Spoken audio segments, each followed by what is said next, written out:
raporti i fundit i Prokurorisë së Përgjithshme nuk është thjesht dhe vetëm një dokument me statistika, por një raport që ndërtohet dhe që është ndërtuar mbi jetë njerëzish, mbi drama dhe tragjedi familjare dhe shoqërore.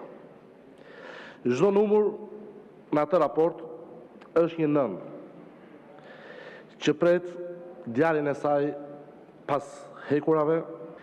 Sot 2/3 e qytetarëve që ndodhen në burgje janë të paraburgosur dhe 1/3 e tyre pa akuzë. U është privuar liria jo se kanë shkelur ligjin, por sepse për fat të keq Prokuroria e Përgjithshme ka dëshmuar një zell të tepruar për të përmbushur vullnetin politik të Edi Ramës, burg për të pambrojturit.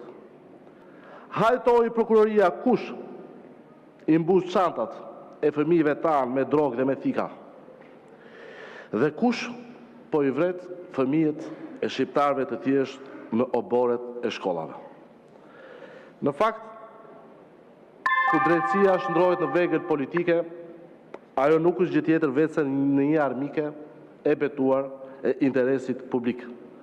Sepse drejtësia e vërtet nuk mund të zgjedhë sipas forcës, statusit shoqëror, pasurisë apo partisë, po vetëm sipas ligjit. Dhe drejtësia ose është për të gjithë, ose më mirë të mos jetë më drejtësi fare.